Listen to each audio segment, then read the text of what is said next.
Welcome back to another episode of Instigating. I can barely hide my smile, guys. We're brought to you by our friends at Conway Furniture. Listen, just let me get through the start. There's nothing to smile about. Let me get through the start, Mr. Clark. Fine. We're brought to you by our friends at Conway Furniture.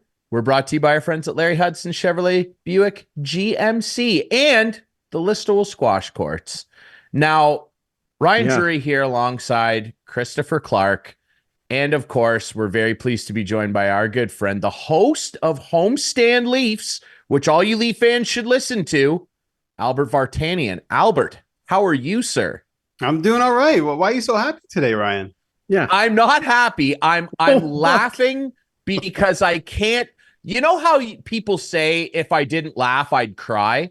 Right. Now, I'm not going to cry either, but if I didn't laugh, I wouldn't quite know how to react to this because I'm all dressed in black again. Clarkie's in black. And that's because once again, for the 8th straight year and for the 4th straight year on this show, we are doing a funeral procession for the Toronto Maple Leafs. Oh, so Albert, it's you guys, eh? You guys are the bad luck charm for the Leafs. You start the podcast and they can't get past the second and third round. Exactly. It must be something to do with us. I don't know what it is. And at this point, I'm willing to concede that maybe that's what it is, Albert, because I'm running out of answers here, brother. In your estimation, I listened to you and Justin Pooney again, Homestand Leafs. You guys got to subscribe to that. You can find it everywhere. I was listening to your breakdowns of it. What the hell went wrong this time? Like, what's the excuse now? Man, where do we start? I mean, do you start with the power play that goes 1 for 21 in the playoffs? Sure. After a point in the season, you go back to February, these guys were hitting at a 50% clip, and all of a sudden, the postseason comes around, and it's kind of the same old story. The Stars can't score. And I know everybody wants to point the fingers at the coach, and they want to point the fingers at, goaltending, Samsonov letting in some soft goals, the Frederick one, the Lindholm one.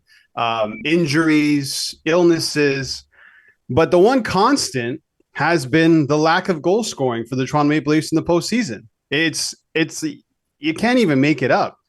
With that amount of money invested into 4 forwards, one of them being the best goal scorer in the NHL, scoring 69 goals, another one who just hit 100 points for the first time in his career. Then you have Mitch Marner, who has never hit 100 points, but he's damn near close every single season. They get to the playoffs, they can't score goals. And it's been a trend throughout the entire Sheldon Keefe era. And I think that's one of the main reasons why he got the axe today. Yeah, and we're recording this, of course, on Thursday, May 9th, before it was supposed to be today, but now it's the day before the adjusted front office press conference where Keith Pelly, the new president of MLSE, is going to trot out Brendan Shanahan. Sound at least my take by his attendance is that he's not getting canned, which people are upset about. And Clarkey, on that note, how are you feeling about that? 11 years now, 1 playoff win under the Shana plan. No, it's time for him to go. He's not. Sounds like he's not. It looks like he's not. Maybe they're gonna reinvent his position. I don't know what they're gonna do. It seems very bizarre that Keith Pelly is involved with this tomorrow. Like, we never saw Richard come out after a season. Only at the start when he first took over MLSE did we really see him in public. Oh, no, I think we saw Richard Petty a lot in public. Like, he used to co-host Primetime Sports when I used to produce that. He would come on a lot. Richard did. I remember once he asked me to go let his dog out so he could come on and do the show. True story. But anyway, like, it's just, I don't understand how Petty or Shanny can continue on. Keefe, you know what? Like, the guy had an incredible regular season record with this team. And he just, is it, a lot of people are saying he couldn't motivate them for the playoffs. I tend to think that Mr. Fancy Pants in the group just couldn't play. They just can't play. They can't show up when it matters. And I gave Mitch Marner, as you know, I sort of changed halfway through the year because I thought maybe it would help, right? Mm-hmm. Just my saying that would help him. That's how superstitious I am. But it didn't. He was terrible, I thought, in the playoffs. Absolutely terrible. I don't think he even showered after any of the games because he didn't need to. Like, I'm serious. You saw him after a game, and his hair wasn't wet. Nothing. It's like, what is this guy doing? He's not putting out an effort, Ryan. And like, there's a lot of people to blame on that last overtime goal in Game 7. And I start with Samsonov. But Marner's got to, if he can't keep up with him, which he could, he's got to slow him down. And Morgan Riley's got to turn quicker. Like, there's a lot of people to blame. But yeah, Marner's fresh off the bench there too. It is one of those things. And like, I remember 2 years ago, before Albert gets back in here, 2 years ago, I said, this team is jinxed. They're never going to win. What happens? This team is rolling. Game 5, Game 6. Boy, Joseph Woll looks great. Oh, guess what? Joe Woll's not playing Game 7. They're jinxed. I'm telling you, they're jinxed. And he got hurt on that last goal in Game 6 that didn't matter. Craziness. Just absolute craziness. I don't blame you for feeling that way, of course, because you're a fan. Oh, there'll be more, Clarkey. And I understand yes, you know me too well. I'm sure there are a lot of fan bases out there that feel the exact same way about their team. And Albert, I know you and Justin touched on this, on that winning goal. And because that was the penultimate moment, a lot of people were trying to, give their analysis of what went wrong there. And I know you guys were doing the same thing on Homestand Leafs. Share with our viewers and listeners your opinion of what went wrong there on David Pasternak's incredible game winner. Yeah, similar to what Clarkey said, right? There's a bunch of breakdowns on that play. You'd hope that Marner in the neutral zone can at least, put a body slow him down. Slow him down, do something. He just reacted so slow to it, as did Morgan Riley, who I thought did not have a great playoff series. And then Samsonov is essentially inside of his net. He's under the bar, right? And I think that's just a hesitation from Samsonov. And he could have totally played that puck, decided not to. Lindholm, let's be honest, that's a brilliant play. Perfect play. That's something that they've actually done throughout the regular season. Yeah. And they executed it when it mattered the most. And the Leafs kind of just shot themselves in the foot. And Keefe kind of said it, right? In his exit interview, not even the exit interview, it was after the game. He goes, the Leafs find a way to beat themselves. And that's what happened. Yeah. And if that puck hits this much, 4 inches on either side of that mark where it actually hit the boards, the puck's not coming in the middle of the ice. It was just a perfectly executed play by the Bruins. And that's really what it is in the postseason, right? It's all moments. You see a specific moment, and the Leafs couldn't do that. I mean, Nylander scores the first goal, which was a great goal. Yeah. And then Lindholm comes down the ice, the other end, and Samsonov lets in a softie. You make that save, and all of a sudden you're looking at a different game. But unfortunately for the Leafs, it doesn't go that way for them all the time. And I've told Ryan all year, Samsonov is not going to be there when it matters. No, I'm sorry, I'm laughing because it's the other way around. But like, I thought, who did you think of right away when that goal goes in? Dark guy who sat here on this show last week. And he's like, do not blame Samsonov for any of the early games, blah, blah, blah. And Ryan said, yeah, he played well, but he can't stop the big one. And it proved it again. He can't stop the big one. Freddie Anderson, I think, same thing.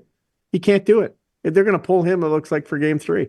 Yeah, so, he's not starting for Carolina. You know what? With Samsonov, he had a great season, and I thought it was one of the best stories actually in the NHL this season. And it could have been even better. Well. It obviously did not end well, but for him to be sent down to get his mind right because he lost his confidence completely, and his parents coming over from Russia to help him with that.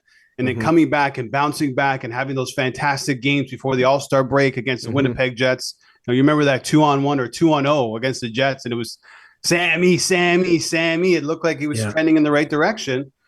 And a lot of what hurt him in the past popped up in the playoffs again, right? He has the ability to make great saves throughout the entire game, but can't make the save that you need at the moment in time. And that's been Samsonov's downfall, I think, his entire career with the Toronto Maple Leafs. And it looks like his time is over, right? He's a free agent. Oh, yeah. And now the Leafs actually have one goalie on the books, at least with the big club. You look at the Marlies, there's Dennis Hildeby. But with a club like the Toronto Maple Leafs who have aspirations of winning the Stanley Cup, are you really going to put your faith in Joseph Woll, who's injury prone, unfortunately, and then Dennis Hildeby as your backup, who's never played in the NHL? What would you do?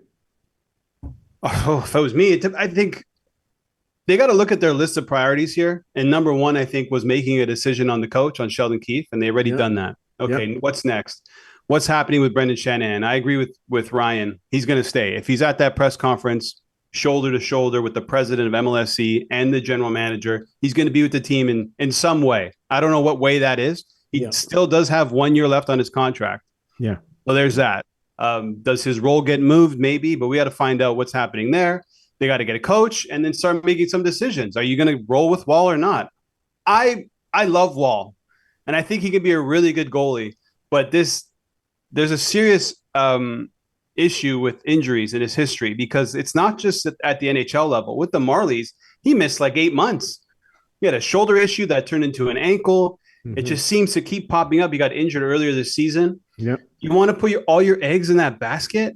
Like, there's the Leafs. Well, especially if Hildeby's your backup. Right. And the Leafs are a good team. And they are in, you can laugh at this, but they are in somewhat of a Stanley Cup window. They got really good players. I'm not laughing at it. I totally agree. Right. And you can put together a really good team there. There's over a dozen free agents. Yeah. So a new coach coming in and Brad Treliving are going to be able to mold the team the way that they want to complement the pieces that they already have.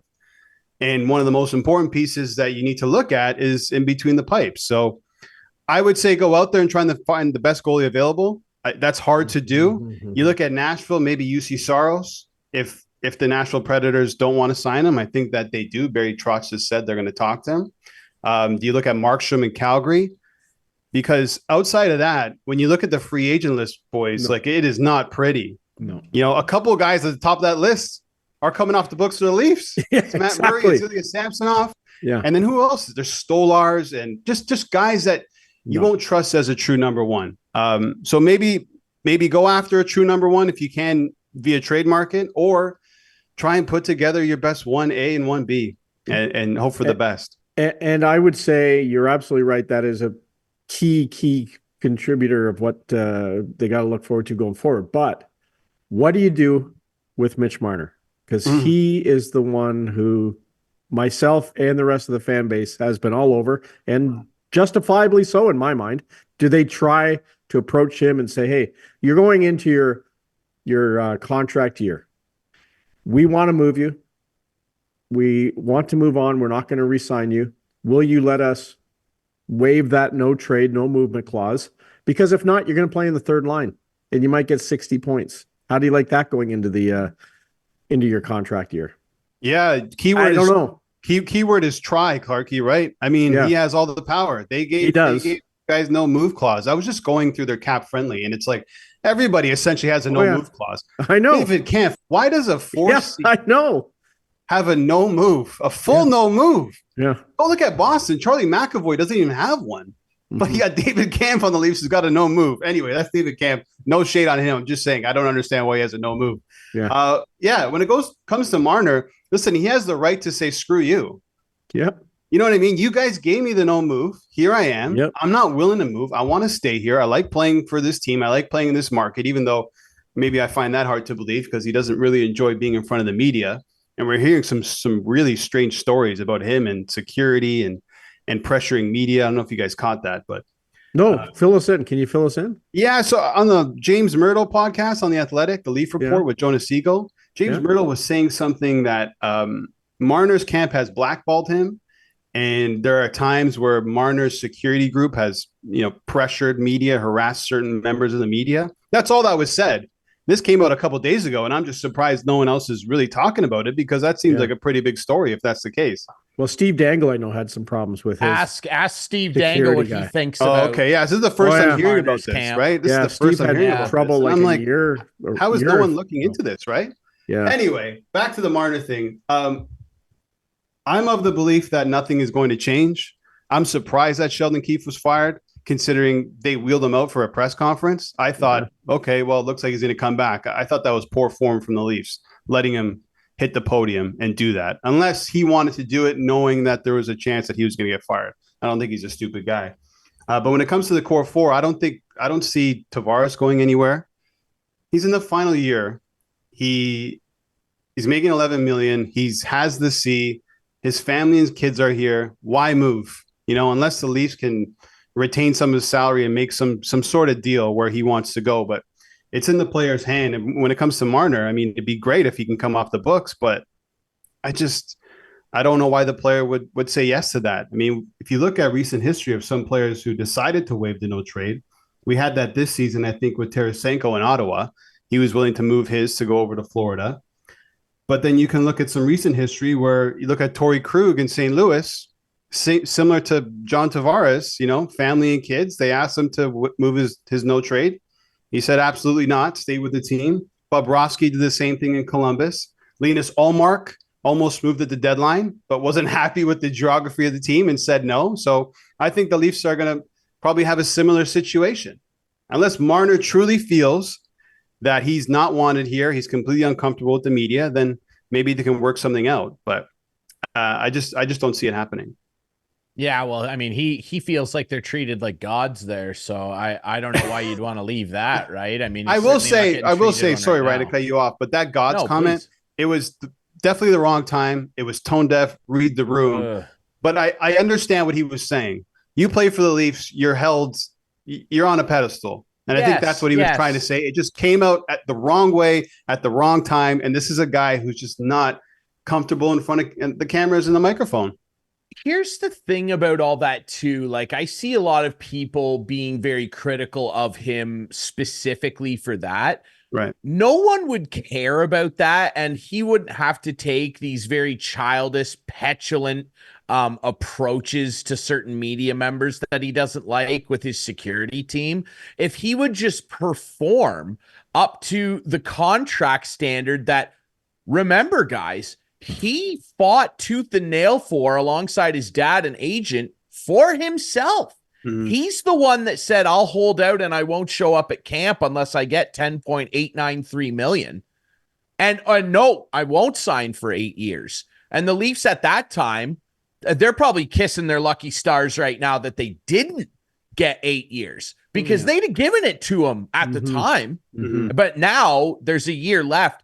If he just showed up and performed, and again, look, I understand this is the best league in the world. It's hard, but you can't make that type of cheddar, and you especially can't be a guy in the loudest media market in the league, demand more money on a salary cap than a year after Nikita Kucherov signed for 9.5. And I want to hear about the tax and all that. It counts more against the cap. That's all fans care about. We don't care what Mitch Marner's check looks like. Yeah, couldn't care less. He demanded more than Nikita Kucherov. After that guy had already won cups and won a Hart Trophy. Maybe he'll win another one this year. I don't think so. But he demanded more than that guy. You can't do all that stuff and then have 3 points in the playoffs. You cannot do it. In game sevens and all the game 7 heartbreaks that this Leafs team's gone through with Marner and Matthews and Nylander at the start of it, mostly at the center of it all, he has 2 assists in those game 7s. And a -5. 2 assists and a -5. I mean, he's a major part of why this team has gone 13 of their last 14 playoff games scoring 2 or fewer goals. One time in the last 15, they scored 4. That's insane. You can't ask for that type of money and make all these demands and essentially hold this franchise hostage. And they gave it to him. Mm-hmm. That's not Mitch's fault that they gave it to him. Mm-hmm. But he held the gun first and said, this is what it'll be. And they caved and gave it to him. But then you can't turn around and go, oh, everybody's angry at me. I didn't do it. That's what strikes me about all this. Albert, and I'd love your opinion on this first. It's the same old story result-wise, but it's the same old story in terms of taking ownership. I didn't hear a single one of them come out to the media and say, I was terrible and I don't accept this. I need to be better and I'm sorry. Like nothing. Just we think we're close. We think we're close. That's the scary one, that the captain is saying we're right there. I think that's what pisses off Leaf fans the most is the accountability thing. Come out and be honest, right? Say we weren't good enough. Yeah, listen, I could have been a lot better. I'm making the most money or I'm one of the 4 guys making the most money on this team. I should have performed better, and I didn't. I let my team down. But it's just, we know this group, right? This is no longer a small sample size. This is 8 seasons, right? 6 seasons, I believe, with John Tavares. Yeah. And it's the same old story. You can, if you go back, and I've done it, go back to exit interviews over the past seasons and rewatch this year's. It's essentially the same thing. Oh, yeah. You got Morgan Riley. Morgan Riley is in near tiers. You have Mitch Marner and Austin Matthews and Nylander essentially saying the same things. We're a tight group, and we're close, and we're going to get there. And then the coach comes out and takes all the blame. Mm-hmm.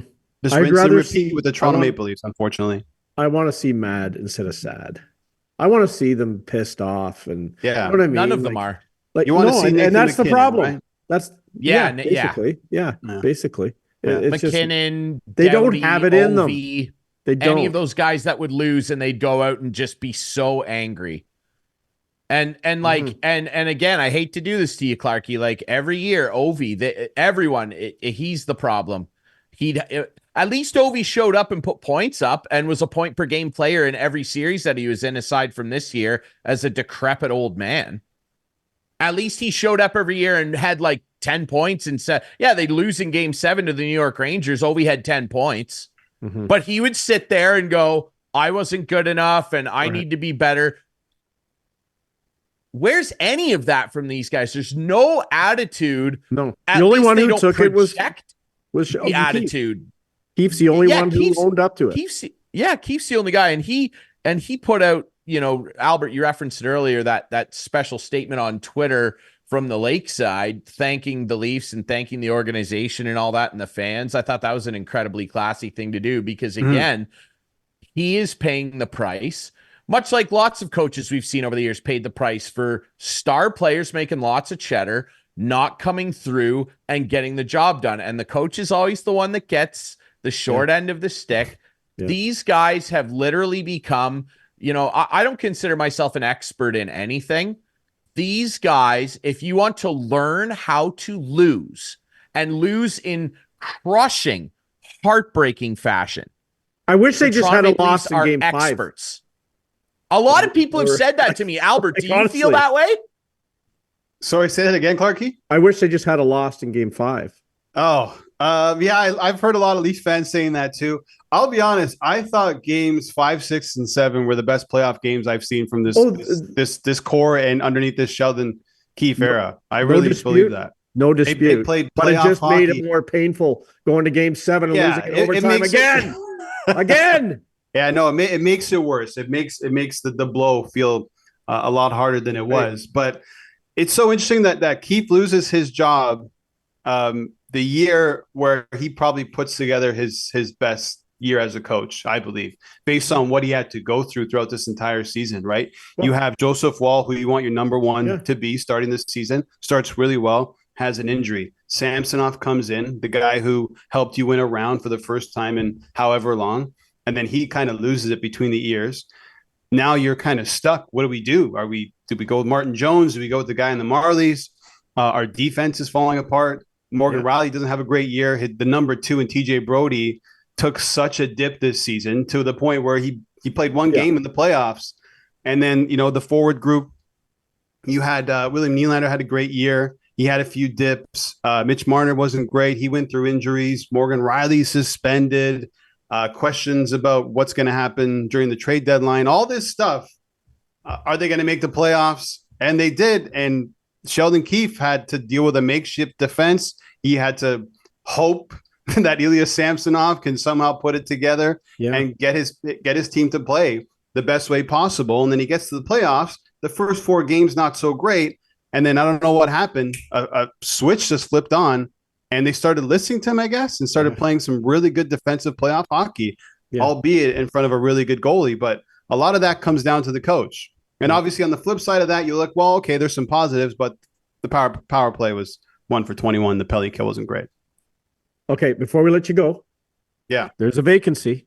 Who are you filling it with? That's a tough one. I know everyone's throwing out Craig Berube. That seems to be the guy at the top of the list. If you go on certain sports books, he's in minus money. He's the favorite to take the job over. I'm just of the belief that they need a new voice. I think they need a really experienced guy. So you have Berube in there. I like Gerard Gallant. If you're looking for the experience, he's a heavily experienced coach. He's been to the Stanley Cup Finals. Yeah, he doesn't have a ring. I know Berube does. That kind of carries a lot of weight for some people. Yeah.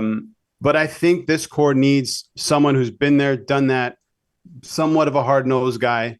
Sometimes you just need a change. And it's not just a coach. It's got to be personnel. But you look at what happened in Edmonton. Jay Woodcroft's a really good coach. But he gets fired because the players are underperforming. In comes Chris Knobloch, who's never coached in the NHL ever, and they go on this incredible run, right? So sometimes it's that new voice. It's that kick in the ass that the players need. But they've kind of already had this kick in the ass, right? Babcock was here. He had a ring. He had the experience, and I get it. A lot of that core was younger at the time. Yeah. But that's happened before.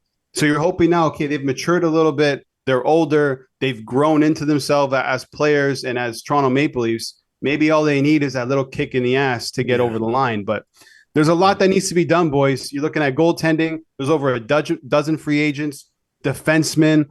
What's happening with Bertuzzi and Domi? You're going to make a decision on Mitch Marner. There's a lot to do for this Toronto Maple Leafs team. It's incredible, actually, heading into the season, considering they want to be a team that wins the Stanley Cup. There might be somewhat of a massive overhaul. And if there isn't, I would expect more of the same from the Leafs, unfortunately. Yeah, it's incredible. And it's a very, very tumultuous offseason. I've had a few people who are Leafs fans also point out to me, well, they got goalied again. Unacceptable answer to me. Any excuse thrown at me at this point, and I felt this way 2 years ago. Any excuse thrown at me anymore, I can't handle it anymore. I don't care. You don't pay 4 forwards over half your cap to get goalied. That's unacceptable to me. I will say, for that crowd, highest save percentage from a goalie in a series in the last decade with a minimum of 6 games being played in the series. Braden Holtby, a 968 in 2016 in round 1. I remember that year. Jake Ottinger, 2022, 954 in round 1. Jeremy Swayman, round 1 this year, a 950 save percentage.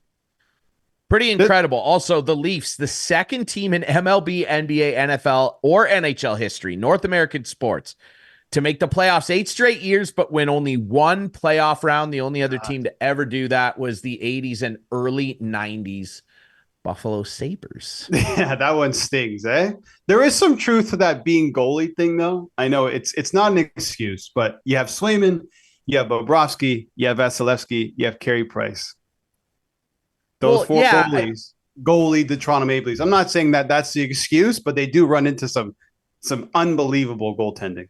I know, Albert, but it's the playoffs. Guess what? You're going to run into good teams. I get it. That probably have a good goalie. The Caps beat Vasilevsky.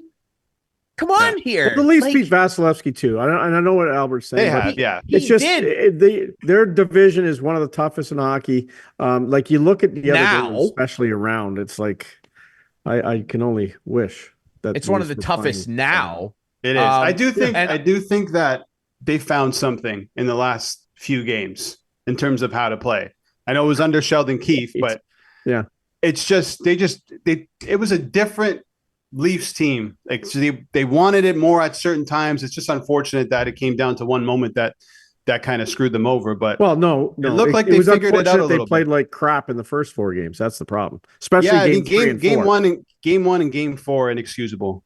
Yeah, like totally 100%. Yeah, Albert, you brought up earlier, we thought 5, 6, and 7 were probably the best games in this, under Keefe. Yeah. 1 and 4 were the worst. They were atrocious. Other than the entirety of the Florida series last year, they were bad in every single second of every one of those games. They were terrible. True. You know what? A lot of people want to compare what Ovechkin and the Caps did to what the Leafs can potentially do. You can't, because the thing is with the Caps, before they ended up winning with Ovechkin, and you know this, Ryan, they were winning playoff rounds before that. The Leafs don't even know what it's like to play in game 6 of round 2. The Leafs, this core over this past 8 years. So you can't. I'm glad you pointed that out. I'm hearing a lot of like, Yzerman had to wait a long time and Ovechkin had to wait a long time. Well, while they were trying to get there, they were doing winning along the way. Right? This is a completely different story. I know. And in closing, not only that, there was a lot of changeover in Washington. Ovi and Backstrom stayed. Mike Green, Semin, every friggin' goalie they had. Four coaches. Yeah.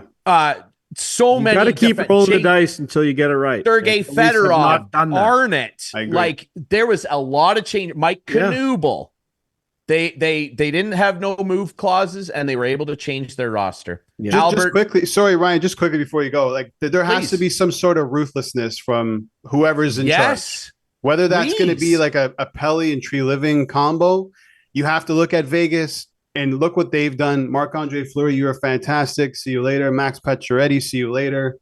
You know, they're going to do it to Marchessault. They're going to do it to Marchessault. And if you want to look at, presidents and having over a decade of time with one team, here's the perfect comparison. Cam Neely came in 4 years before Shanahan arrived in Toronto with Boston. Mm-hmm. Since then, Shanahan has won one playoff round with the Toronto Maple Leafs. Cam Neely has been to the finals 3 times and has a championship. Mm-hmm. There is a big difference here, and it's because there is that element of ruthlessness about the president and the organization. They traded Tyler Seguin. Exactly. Seguin couldn't cut it there. Unfortunately, he couldn't play in that market. And it's very similar to what's going on with Mitch Marner. And I don't want this to sound like this is like the pick on Mitch Marner party, but that's fine. Matthews and Nylander aren't going anywhere. They're locked up. So it comes down to 2 other guys. It's Marner and Nylander who are on expiring contracts. So those are the 2 guys you look at. And if you remove those 2 guys from the equation, that is an incredible shakeup that I think Clarkey and every other Leaf fan believes can do some good for this team. You lose those 2 guys, you still have 2 of the elite forwards in the NHL, and now you have over $20+ million in cap space by taking those 2 guys off. Now you got a defenseman, you got a goaltender, and all of a sudden you're like, okay, well, this looks like a Stanley Cup winning team now. Yeah, I think, to finish off, I really think there's going to be some sort of restructuring of Shanahan's role that we'll find out on Friday morning. That Treliving basically isn't going to be a puppet. And he's going to have the right to make a hockey deal if he wants to without running it by him. And that's what Dubas wanted, and they said no. And any GM is going to want that, right? Yeah. And I have a feeling that we're going to hear something like that on Friday morning, but time will tell. Yes, sir. Time will tell. And we really appreciate Albert Vartanian's time. He is the host of Homestand Leafs. Again, listen to that show. Albert and Justin Pooney, they're fantastic on there. I love when you and Justin get going at each other. It's always fun to listen. His Canucks are doing well. So good for Justin. Give him our best. Albert, thanks for doing this, brother. Yeah, thank you, guys. I appreciate it. All right, we'll take a quick break. When we come back, more Leafs moratoriums, eulogies, whatever you want to call it, with Todd Crocker, the voice of the Marlies, a guy who had an awful lot of experience with the now gone Sheldon Keefe. We will talk to Todd next here on Instigating.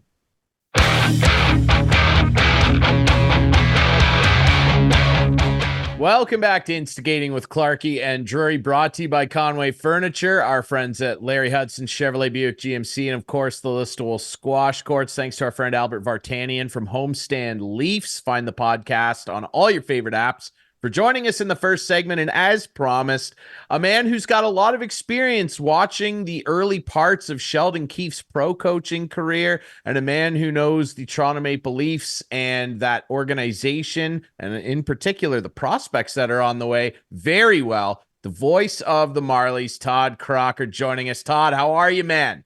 I feel pretty good, despite the fact that I have a long summer ahead of me. That is kind of unusual in the world of the Marlies. You usually don't get this kind of time. They're a team, in my experience, at least the time that I've been there, that has always gone 1 or 2 at least rounds in the playoffs. But this is foreign to me, but I'll embrace it. Yeah, well, and on that note, the Marlies have done a lot of winning playoff rounds, something that the parent club just can't seem to figure out. And of course, won that championship not too distantly long ago, and Sheldon Keefe was at the helm of that. Kyle Dubas brought him in when he was in charge of the Marlies program when he first joined the organization under Lou, and they won there and had a lot of really promising young players. They continue to have a lot of promising young players. What in your mind has gone wrong with the parent club? Why can't they figure out what their AHL affiliate is so good at?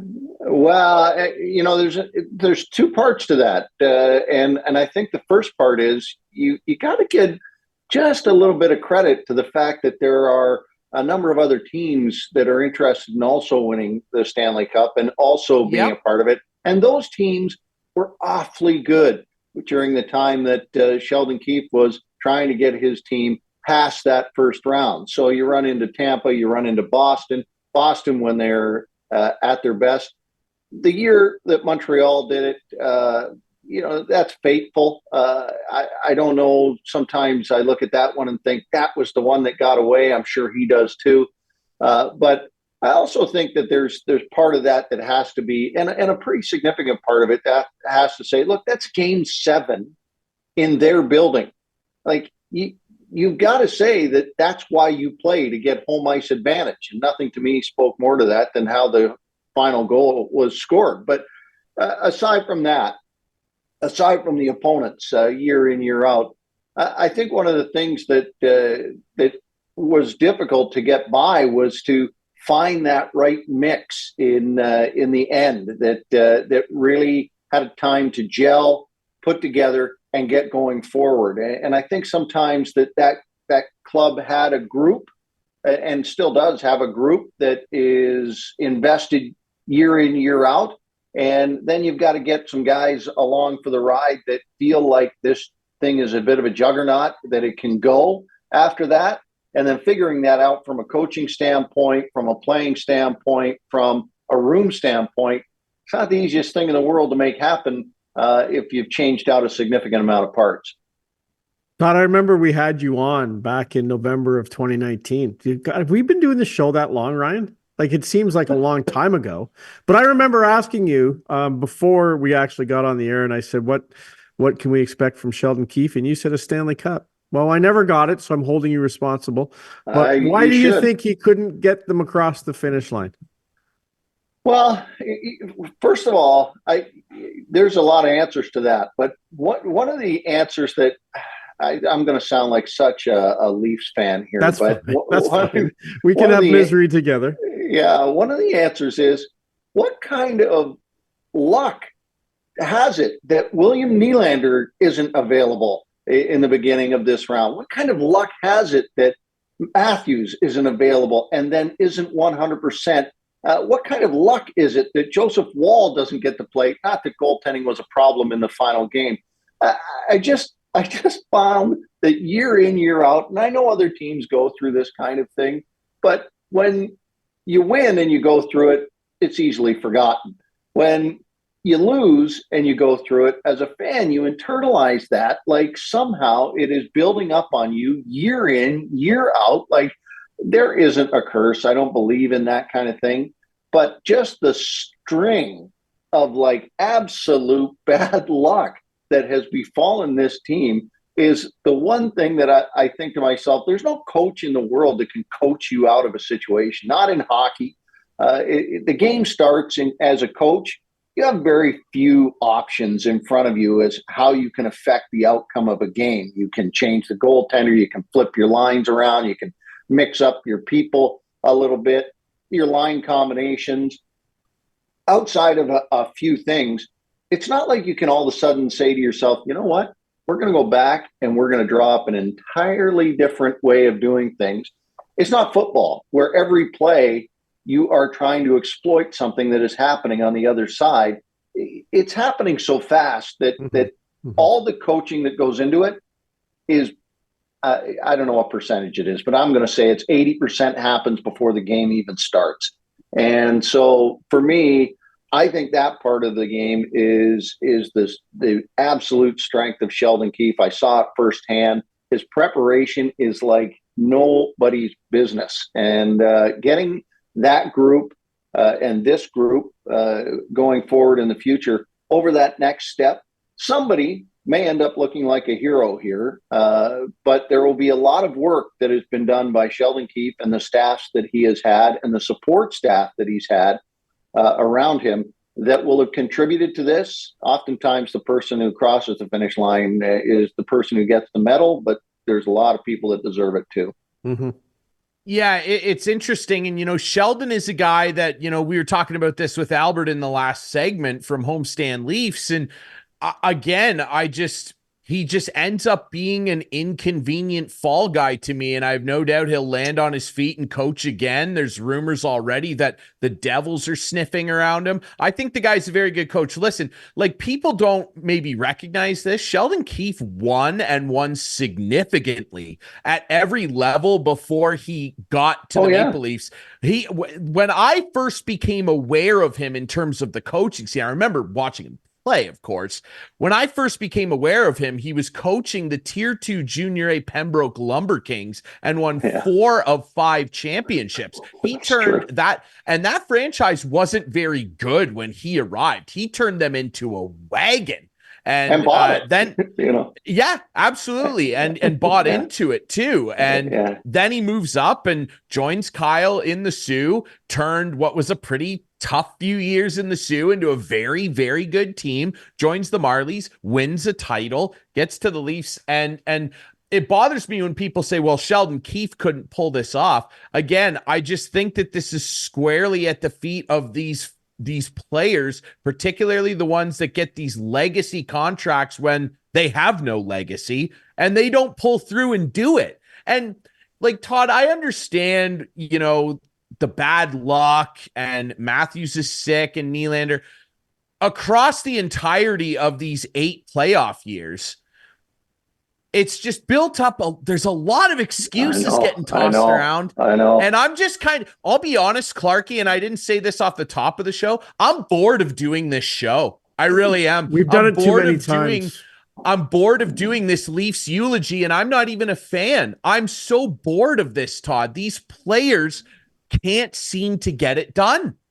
Well, let me also say this, that and this is the part that I think probably is the toughest thing every year in, year out, after you exit in the first round, which is an inconvenient off ramp, quite honestly. Second round last year, and if you had said, oh, okay, well, they got to the conference final, or they got to the final even, and they lost, and as Boston has done, right? They won back, was it 2012 or whatever? Well, what have you done since? Well, 2011. So what have you done since? Well, have you won the Stanley Cup since? No, but are the fans satisfied with not winning the Stanley Cup? Because, as Ricky Bobby says, if you ain't first, you're last. But so the truth is, there are a bunch of other teams in this league that are disappointed every year. You don't get, if you don't get past the first round, would it really have mattered to the fans if they got to the conference final, I guess, and lost?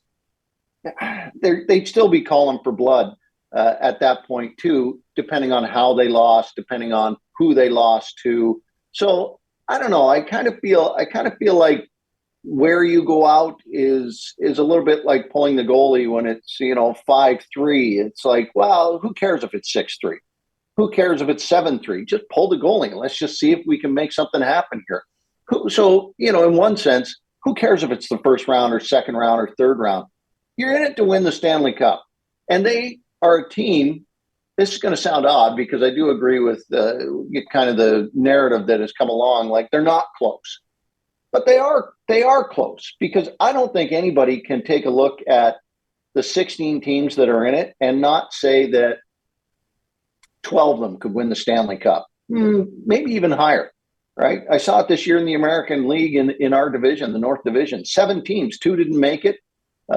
We did make it just on the edge, but all 7 of them had the chops to go and dive into the main course, and yet 2 of them didn't. And now the Marlies went out. Now 2 more are going to be out, and yet every single one of them I think, was good enough in this league to go that far. And so I think every team that made it to into the Stanley Cup playoffs, I would say, I'm going to say 12, just to throw it out there. But I think they all had a chance if the puck falls your way sometimes, and sometimes we don't want to fly into that. We don't want to fly into luck. We want to throw it at the feet of grit. Well, the more grit you put out there, the less you're going to score. You got to have the guys who are scoring score for you, and that didn't happen this year. And that probably concerned Sheldon Keefe. It probably concerned the players themselves, that they're not out there. Matthews isn't out there to not score. He knows his business. He knows what he's out there to do. And he knows when he looks back at the videotape of this, and he will, that where was I? How could I have been here? Was I, he'll ask 1,000 questions of himself, as will Nylander. And that to me has got to be how you drive things forward. And will you get past the first round next year? Great. Maybe you do. Maybe you get all the way to the conference final. Maybe you win it all, or maybe you don't. But I don't know if Leaf fans will be satisfied if they get to a cup final and are out in 4. Some people will no doubt say at the end of that, I would have rather gone out in the first round instead of investing, although quite honestly, they'll be heroes for the next, however long until somebody does win a Stanley Cup. Anybody who gets to a cup final in Toronto will be heralded for sure. But I really do think that there's something there that has to be said, that there's competition out there that is as good. And they were, in this case, 1 goal better. 1 goal, 7 games, 1 goal. That's a hard pill to swallow, I know, for fans, but it's a harder pill to swallow for them. They actually did the work. You mentioned the guys who were injured with Nylander and Matthews and, of course, Wall the last game. But there was a guy who missed the playoffs who I thought really came on during the season, and the Leafs dearly missed him. And you saw a lot of them. 2-part question. 1, did you see it in Bobby McMahon, what he actually did with the Leafs when he was with the Marlies? And 2, is there another Bobby McMahon coming up next year that maybe the Leafs can look forward to? Bobby McMahon, right away, first of all, he set the Marlies goal scoring record for a rookie, which, to be fair, he beat Josh Levo, who came out of junior. Bobby came out of 4 years at Colgate as the captain. Did I see him after that year? After that year, and as that year progressed, I saw him getting better and better, because remember, he starts in the ECHL here. And then quickly is up with the Marlies. Quickly, you understand that the guy is strong and has a real strength to him, wood-cutting strength, we'll call it. And so you recognize that. And then you start to see him win battles because of that strength. And then with working with player development, you see him get smarter and smarter and learn veteran things that are passed along to him that he doesn't just get and then kind of, okay, well, I'll use it. He employs them. And that made the difference for him. When he got up to the Leafs, he had veteran knowledge that is passed along through player development. He's able to employ it. Lots of guys get that information. Not sure everybody uses it. And so when Bobby got there, I thought, I think he's gone now. I don't think he's going to come back. And that was about 2 months in, I guess. And when he left the last time, not often this happens, but when he left the last time, I said, I did say to myself as he went out the door, I don't think he's coming back. And that there aren't many players you'd say that about. The last, I can only think, I remember George Laraque went up the last time when he went up when I was in Hamilton, and I thought, no, that's it. We'll not see George again. And the AHL didn't. So coming up out of now, the Marlies are in a situation where everybody that they get now is going to spend some time with the Marlies. And that means that if Fraser Minton next year starts with the Marlies, he's going to see some time, and he should see some time with the Marlies, perhaps. But most of the players that come along now are coming out of the 4th, 5th, 6th round, and they need time in the American Hockey League to find that game, find that speed, find the physical play of it. And I think you saw that from Topi Niemela and Mikko Kokkonen this year. A couple of Finns who grew into the game, became guys who could be relied on. Topi's got a pretty good offensive sense about him, but they've got to get bigger. They've got to get stronger, and they both know it. A couple of really good defensemen there. Guy like Nick Abruzzese, who started out in his first year in the American League. And, some fans will grab onto that and go, oh, yeah, Nick Abruzzese. And in his first year, good player, but a -5. This year, +16, I think, was where he finished out as. Grew as a two-way player. Grew as a guy who has a skill that translates pretty good at the next level. He's a good playmaker. He sees guys. Now, what Nick will have to find in order to get to that next level is timing, because those guys at that level, they don't miss much. And so they're in the right spot at the right time, and a playmaker can really feed off that. So I think that is there another Bobby McMahon, another guy who's big, strong, and going to smash guys against the boards? We'll see. But right now, those are the guys. Do you think the Leafs? Well, what do you think they'll do in net? Like, how good is Hildeby?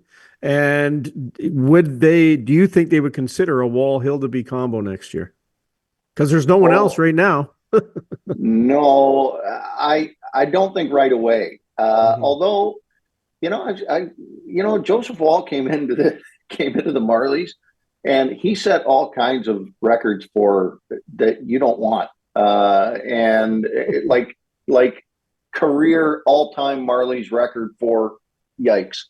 And but then as he grew summer to summer, year to year, he got better technically, and he was terrific athletically in the beginning.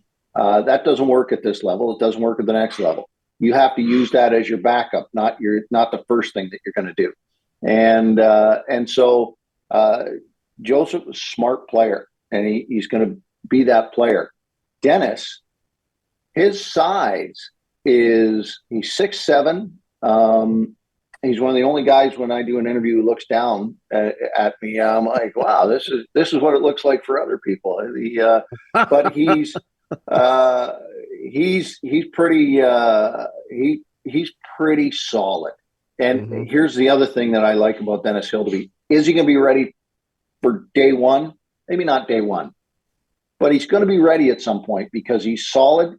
I don't think, knock on wood here, but injury wise, I think he's a pretty solid guy that way. He is in phenomenal shape. And he is already technically pretty good. And I think if he can just play with his head a little bit more, a little smarter, a little more experience. I've seen that before. I'm not going to do that again.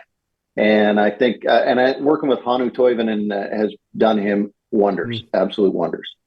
I want to take you back to Game 3 of the Marlies Belleville Senators game and post game and the handshakes. And I want to play. Adam's got these ready. I think I want to play first the Ottawa Senator broadcast. Adam, if you want to roll that now, let's roll it and listen to what happens. But look for those tickets to go on sale midweek. And again, Kyle Clifford cannot control himself. Get that guy out of here. What a joke. Get him out of here. This is ridiculous. Suck it up and take the loss.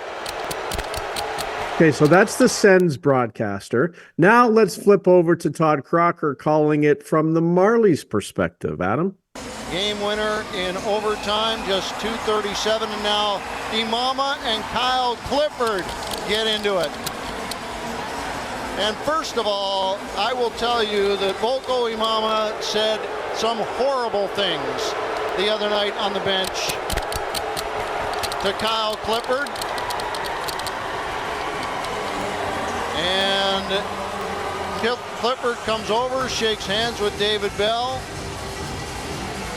Things that, quite honestly, I don't know if the Marlies would ever do this, file some sort of protest, but that was ridiculous, and that's what precipitated that exchange. And the Toronto Marlies will head off here as they took one overtime in this series, but they do not become the second team ever to win a 3-game series after losing the first game. So anyway, they organize up the rest. What, Todd, tell us what was going on there. We saw two different dynamics of how that was called. Maybe your counterpart with the Sens didn't know what happened, but what happened? Oh no, he definitely did not. And you know, I don't fault David for anything in that situation. He's calling it with his heart, and they hate the Marlies up there. For sure. The level of it is incredible, and there's no love lost between the two teams. You play 10 games a year against each other. It's quite honestly, it's too much. But 8 would be the cap I would put it at. Mm-hmm. But regardless, so in that situation in game 2, now I'll also say this. Boko Imama in the pregame has a little bit of a kind of like sometimes you see it in junior hockey, where guys squirt water bottles on the other side and then they cross the red line. They try to take guys down. And reminds me of the old Albany Adirondack series that used to go on in the American League, Marty Latra, guys like that who just, they try to get under each other's skin. Well, you don't see much of it anymore in professional hockey because, quite honestly, it doesn't work. And it doesn't really get you unhinged. And then, as I say, he came off the ice at one point and he and Clifford had a bit of an exchange. It was at the Coliseum. And, they kept going back and forth. Like, I don't know if you're at the Coliseum, there's no separation except glass, between the two benches. So, Kyle was sitting on the stool right next to it, and Imama was standing up, and he was shouting and screaming and just all sorts of things. Like, obviously, I didn't know what was being said, but you could tell all of a sudden that he had said something that Clifford just couldn't believe. So usually what happens there is anybody who's played hockey and listened to trash talk has been like, oh, okay, whatever fantasy you want to make up in your mind, go ahead, whatever. And I don't think anybody truly gets goaded too much by that stuff anymore, maybe. And but what was said offended Kyle Clifford, who is a veteran of the National Hockey League with 2 Stanley Cups in his pocket. And I'm going to guess Kyle's heard it all. Mm-hmm. And so he gets upset. And so he kind of, at the end of the period, calls David Bell over, the coach of the the Belleville Senators. And he says, oh, so you could see he's not interested in talking to Kyle Clifford. He's like, oh, what's going on here? But I give David Bell credit here, gives him his time. This is game 2, by the way. Gives him time. Comes over it. Says, okay. And the look on his face went from, here we go, to, okay, I got you. So what was said fell outside the boundaries of what is okay to say, which also falls into a level of something that somebody probably needed to do something about at that point. But all gets kind of left behind and it all goes, kind of away. Game 3 shows up in Belleville and then that happens. And to suggest that a guy who's made $20 million in his career needs to get into it with a guy who's playing on the 4th line in the American Hockey League in a handshake line is quite frankly ridiculous. And when you have a little bit of experience in the game, you understand that, okay, what I'm seeing here is unusual. Again, not not something I hadn't seen in my early days in the American League, but certainly something where you're like, oh, okay, well, this is not great.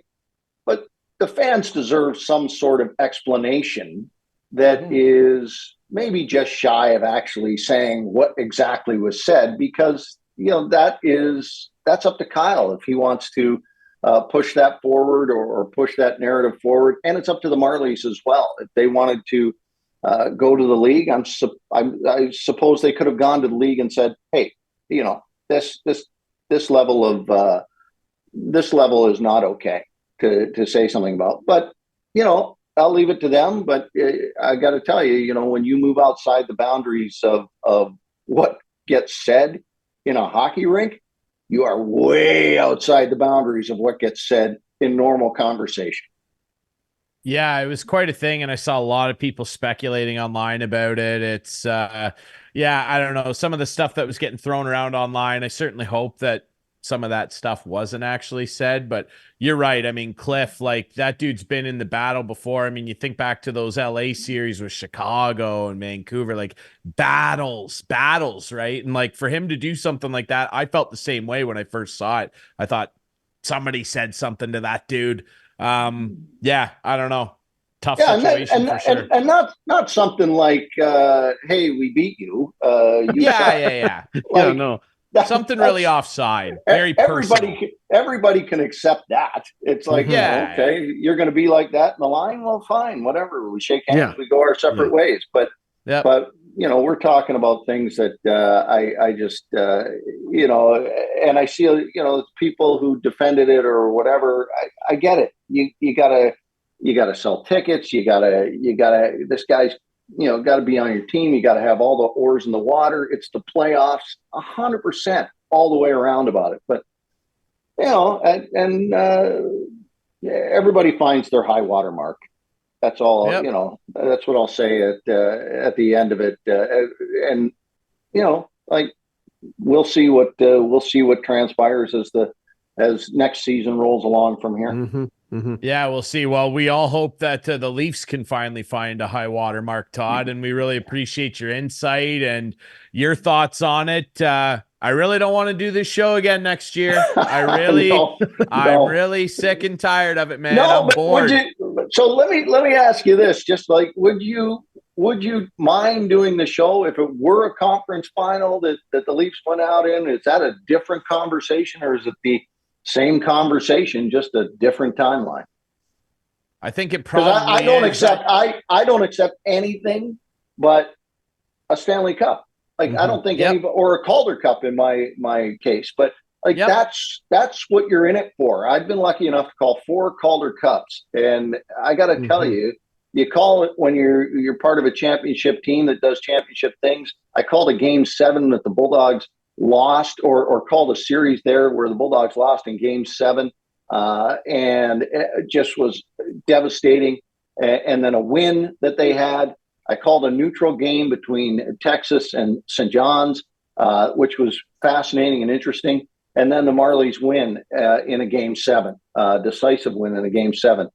And the journey that is exhilarating. But when you lose in the final, it's a devastating feeling that is really hard to come back from. Yeah, no, for sure. For sure. I don't know what the future holds. I just hope it's a little bit more progress than this. And Me too. I just want to mention that Todd does not have the Jenna Clark equipment manager scarf on tonight, but it's still around. I've heard, we talked about it earlier. It's still around. It's next time household. Next time you'll have it on. Next time. Jenna knitted it for Todd. You have me on in the winter. That's the key. Yeah. Okay. Get me on mid-season when I'm somewhere in like Syracuse. Well, it's a joke, Ryan, that just never ends. Todd lost one of them, and Jenna made another one. Lost? He left it in a car or something. I think it was such a nice scarf. Someone probably stole it. Possibly. The scarf. I think the guy made off with the scarf. I sold a car, and I left the scarf in the car. And the guy drove down the street, and literally as I was walking back to my front door, I went, "Oh, my scarf is in that car." And I walked back out to to the front of my driveway, and I looked down the street. The guy's long gone. It was probably blowing out the way. He probably had it on. Yeah. It was, Yeah. Like and he's still wearing it. Something. He probably is. That was a good scarf. That was a good scarf. He probably is. Yeah. Todd, well, we really, some of your really walks to the rink, this, we'll be watching next year too. Yes, we will be. Yeah. All right. You guys come along anytime. Thank you. Absolutely. Thanks for doing this, Todd. All right. Cheers. We'll take a quick break. When we come back, Clarkey and I have got to hand out our Conway Furniture Couch Potato of the Week awards. And, well, I feel like we know at least what some of our nominees might be. That'll be next here on Instigating.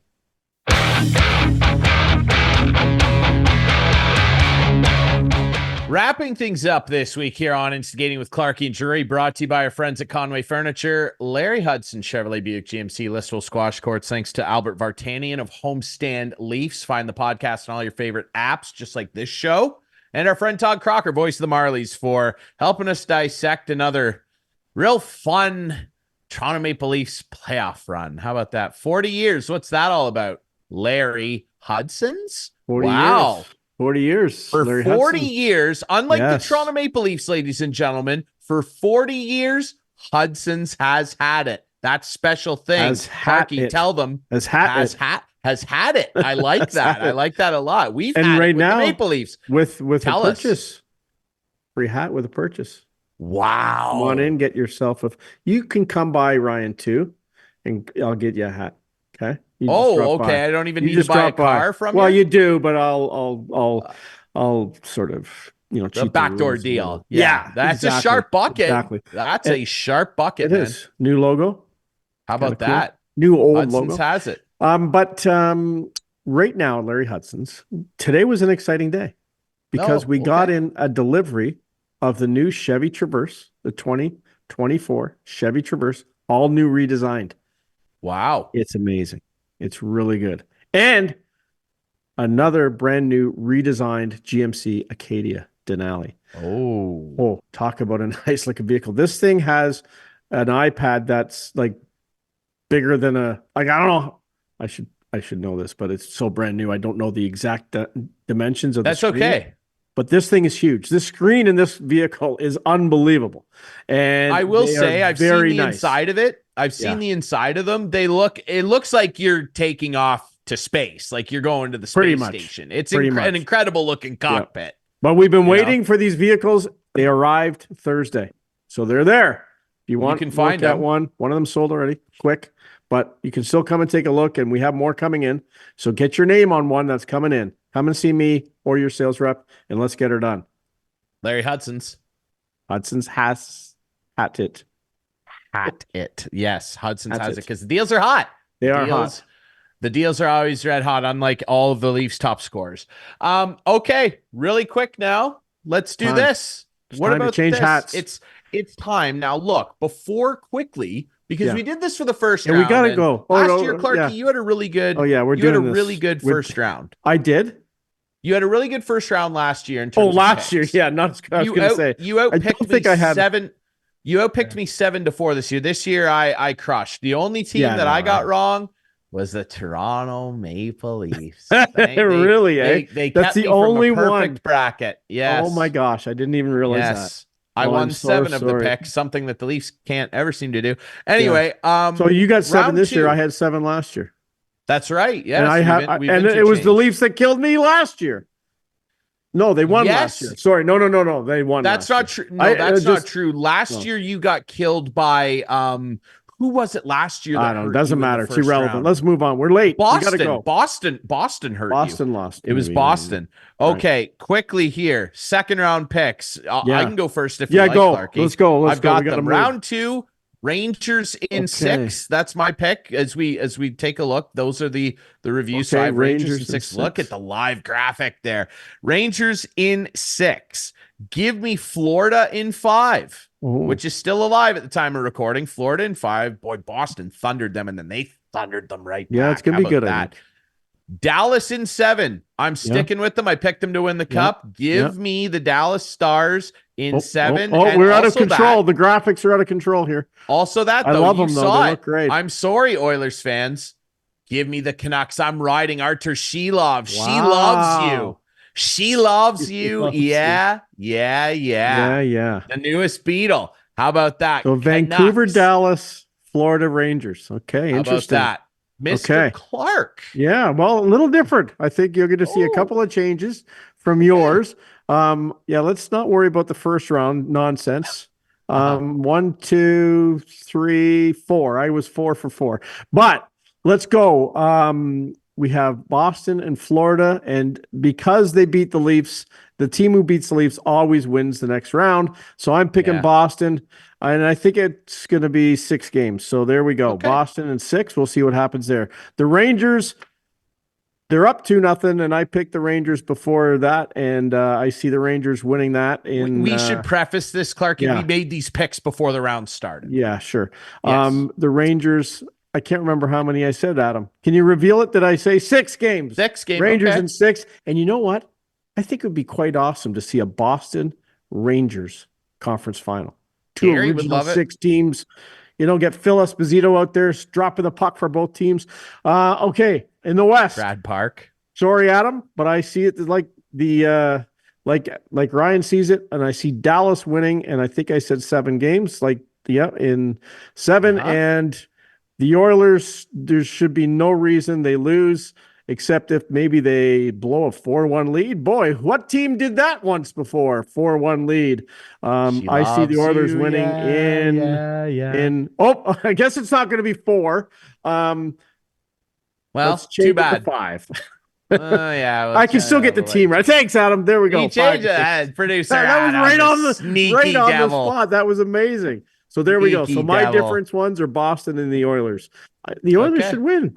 They should win, but something magical's happening in Vancouver right now.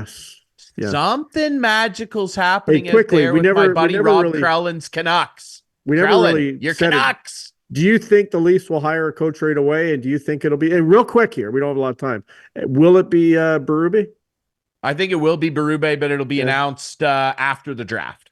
Okay. After the draft, I think they'll have a guy in place by the draft. And I think they're going to wait until the playoffs are over and see what happens elsewhere in the league. Rod the Bod being one of them. If Brindamore becomes available, what an embarrassing situation. 100% anyway. 100%. And the Leafs will throw all the money at him. You know that their owner, if he lets Rod the Bod walk, will be a future couch potato on this show, ladies and gentlemen. But he's not this week because this week. And I'm also hoping John Cooper gets fired because there's another guy I would take over anyone else.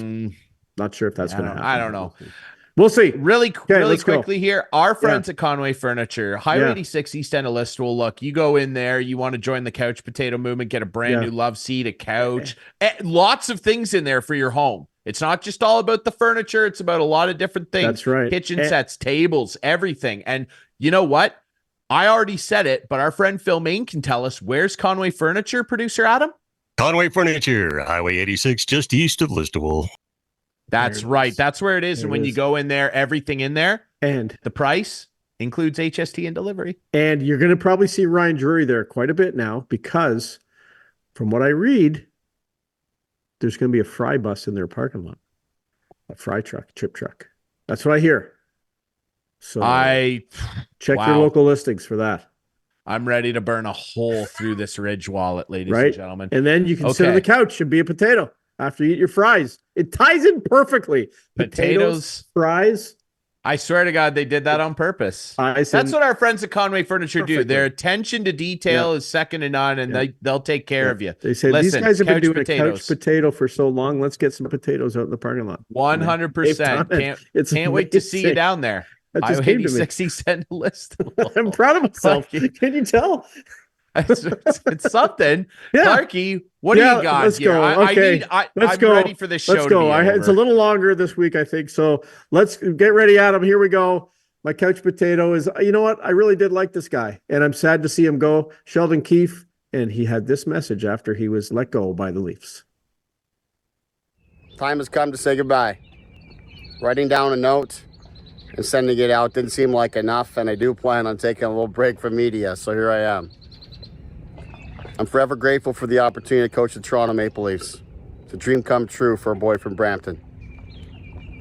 I want to thank Kyle Dubas, Lou Lamoriello, Brad Treliving, Brandon Pridham, Brendan Shanahan, Larry Tannenbaum, and the MLSE board for giving me this opportunity to work with the Marlies and Leafs.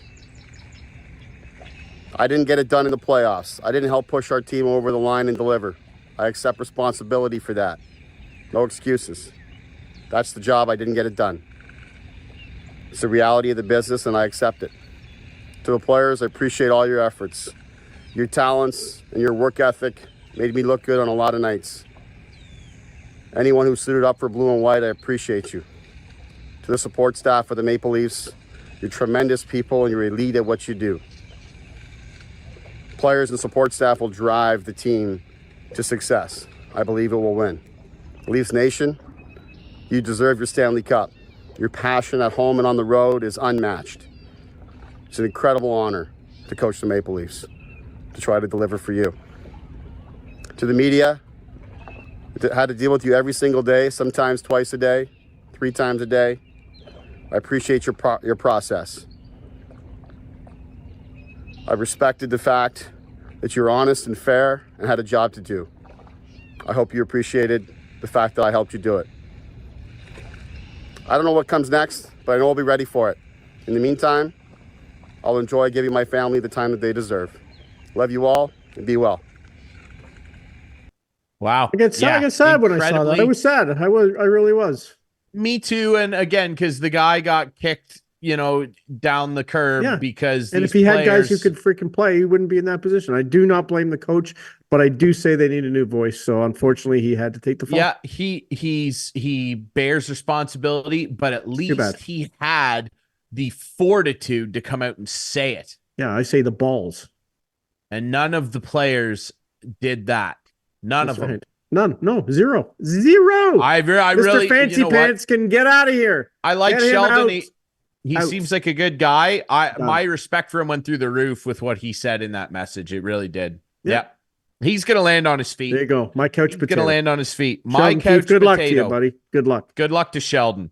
My couch potato is a guy, and I referenced the stat earlier, the 3rd highest save percentage in the last decade in a series that went at least 6 games. Producer Adam rolls some of these highlights, and I know I said earlier, it's not an excuse that you got goalied. Well, listen, Jeremy Swayman out goalied the heck out of whoever was at the other end for Toronto, especially when it was that Ilya Samsonov guy. This guy was tremendous. He went in there and absolutely stood on his head at times, particularly in games 5, 6, and 7, when the Leafs played their best games of the series, still came up short. And a big reason why is because of Swayman. He was absolutely spectacular. He is my Conway Furniture Couch Potato. And there's the patent. No, I don't want to see deserve it. They deserve it. They deserve to do the hug. There it is. Thanks, producer Adam. There you go. Lots of great highlights of Jeremy Swayman. And the Leafs were a goal, a shot away from beating them. They should have won that last game 1-0. They should have been able to lock it down. Series. If they had it, yes. And that last game 1-0. They got the goal. They had the lead, and then a bad one goes in. Yeah, the Muffin Man came back. You're right down Drury Lane. I agree. And the Muffin Man. I agree. Up. Dark guy. I'm sorry. It's the truth. Yeah, look, he played great during the game. I want to say. I admit it. I want to say this. Yeah, but that's what it is. It's the goals that he does let in are absolutely backbreaking. It's the same thing. I'm telling you right now, it's the same thing. People think I hate the guy. Same thing. People think I hate the guy. I am a lover scorn. You're just shooting I said 6 years ago. I know. I don't want to hear it. Best prospect outside the NHL. I said it. Let's move on. Let's say goodbye. We got to go. Adam's thinking, man, I got a lot to edit. Listen, ladies and gentlemen, you can watch this show Friday nights at 8, Sunday nights at 9 with our friends on Whiteman TV. That's channel 6 for Whiteman subscribers, by the way. We debut on our YouTube channel Friday nights at 9. You can find clips of the show on our social media pages at InstigatingPod. You can find the podcast version on all your favorite podcast apps. Thanks again to our friend Albert Vartanian, co-host of Homestand Leafs. You can find that podcast on all your favorite apps. And our buddy Todd Crocker, the voice of the Marlies, for joining us here. And Clarkey, thank you for putting up with another eulogy of your beloved Maple Leafs. No problem. I'm used to it now. It's fine. I'm sorry. But we also need to thank every week our producer, Adam. Producer Adam, dude, it goes without saying, but in particular, this show wouldn't be the same without Adam. Hello. No question about it. No, it wouldn't. He was right on Producer top Adam, of things tonight. It was an awesome show. Thanks, Adam. Producer Adam knows what Good he's luck doing to your out there. Avs. Good luck to your Avs. I was just going to say, good luck. I don't want them to win because I think Dallas is really good, but if they go all the way, we'll be right there celebrating this series, for Producer Adam. Whoever wins that series has a strong is going to the chance final. of I winning agree. I agree. Unless it's the Vancouver Canucks. No. Rob Krellin, come on, your Canucks out there. Let's go. All right, everybody. We'll see you next week here on Instigate.